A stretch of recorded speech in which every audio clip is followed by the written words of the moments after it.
Good afternoon and welcome back to the Elevator Clinics. I'm Glenn Caruso, head football coach at the University of St. Thomas. Happy to have you back. 5 minutes, 5 questions, no wasted time. We wanted to get some really good guys in there and give us some idea of, in a short period of time, things that can make us better. So in our career development program, the elevator pitch is the most important things that you share with someone if you only had 30 seconds or a minute in an elevator as you're going up. And what would you choose to share and thinking about how that would represent you? So today we have Andy Kotelkicki. Andy's the offensive coordinator and tight ends coach at the University of Buffalo. Andy, happy to have you on. Great. Excited to be here. This will be fun. Cool. So you've coordinated for a long time, different levels, tons of success. And in doing so, you've done it from just a ton of different positions. What's been, in your opinion, the most efficient or effective position to coach while you've been coordinating on the offensive side of the ball? That's a good question. Probably by far the most common one is coach quarterbacks, and you like that because you're dealing with the trigger guy, right? Every position that you work with kind of does have its own unique strengths and weaknesses in terms of coordinating from coaching that spot. I would say you want to try to do a good job and be able to coach a position where you're involved in both the run game and the pass game. If you get stuck just focusing, like if you were coaching the receivers, it might be a little bit harder for you to feel like you're involved in the run game. And if you're coaching the offensive line, it'll be a little harder for you to get involved in the pass game. I have enjoyed, I've coordinated coaching every position now, which has been pretty fun. I like working with the tight ends a lot right now because they're involved in everything, and that literally is a position that does everything on a football field. So it's been a lot of fun. No doubt. Now, you don't have to explain exactly what you do in detail, but one thing that has always impressed me every time, and we've known each other for a long time, and every time we talk, you are meticulous and tremendously diligent with your game planning.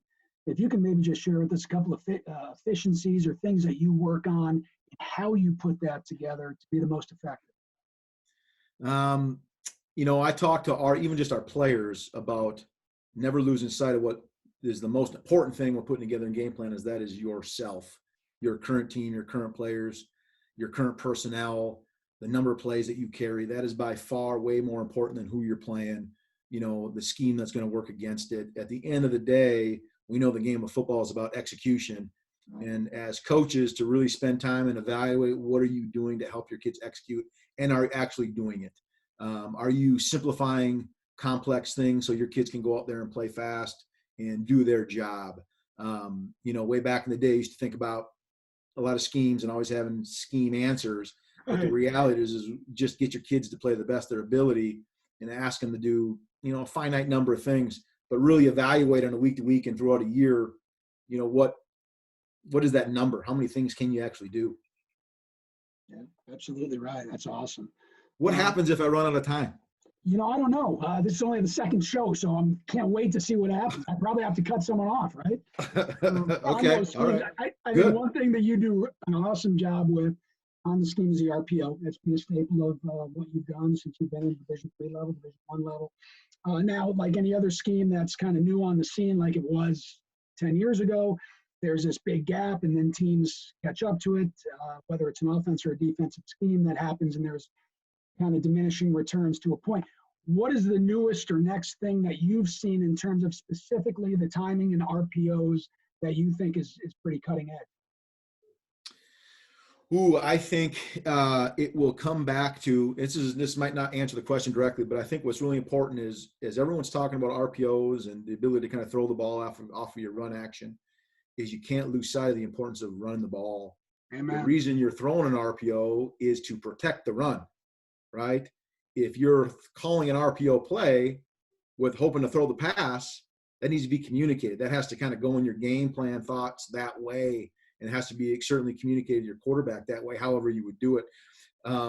So I think the evolution is, as we get so RPO heavy as offensive coaches, and certainly defenses get good at defending it because they're worried about kind of getting those, defending those freebie passes, you can't lose sight of the real simple philosophy of being physical and running the ball well. RPO started to protect the run. So don't forget doing that. You're right. One thing that you taught me last time we talked was simply the difference I don't want to say tempos, but the different percentages of which you want someone to think about running first or think about throwing, and be interesting to see if more coaches taken in that direction. Yeah. We often talk about culture. We know it's a hot button issue right now, for good reason, because it's extremely important. You know, when head coaches talk about culture, it's so decisive because they get to, whether it's right, wrong, good or bad, they get to be the one that chooses it. You know, I remember being an offensive coordinator and having to fit in that spot of being a part of the culture and carrying the message that the head coach wants, but also having an identity. How do you reconcile, how do you teach the culture within the offense as you try and bring all the position groups, coaches, and players together? Well, it certainly starts on the same page of being on the same page with the head guy. Coach Leipold does a great job communicating what our culture is, and then being able to communicate that over and over again within every position room. Then as an offensive unit, but then every position is speaking that language. But to find the little chunks and the little pieces and the little, as you would say, the things that you would maybe try to identify within your offense or defense or special teams that can tie right into being one of those critical core values of your football program, whatever. Maybe it's being, if toughness is one of yours, how can you on a daily basis find different avenues to communicate the importance of being tough, as an offense, and being tough as a student and being tough as a player, whatever it is, but finding connections between what he's saying, as part of your core values and things that you want to communicate and add to that within your kids, I think is a big deal. Well, Being on the same page is a huge part about what it is.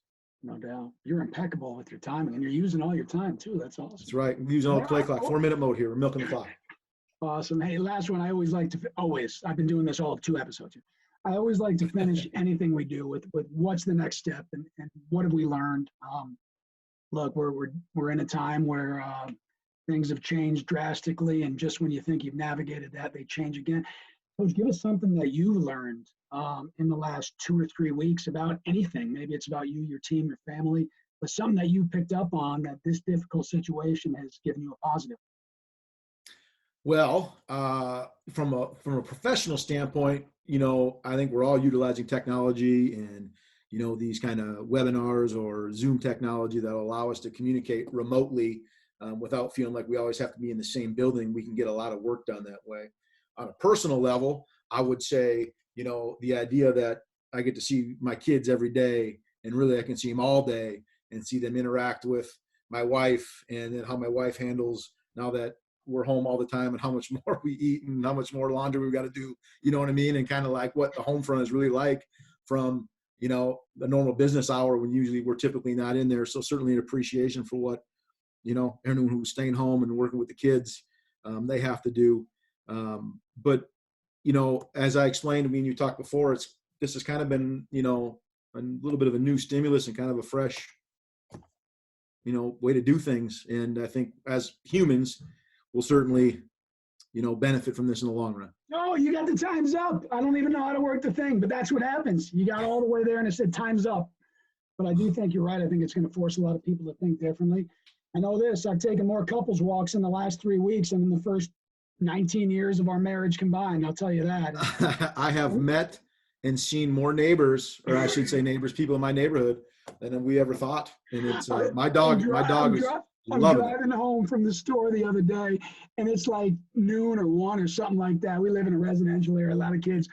And I saw all of these kids running around the block, and there was like 7 or 8 of them at different spots, and they were all adolescent boys. And I get home, and I'm like, that's strange. And I hear my wife saying, Cade, go take a lap, just get out there and do something. So yeah, amazing time. There you have it, 5 minutes, 5 questions. Some really, really good answers, but no wasted time. So, Andy, thanks so much for your time. I appreciate it. It's fun. Thank you. I appreciate you, and may you guys always be moving in an upward trajectory and certainly make it the most. Have a great day.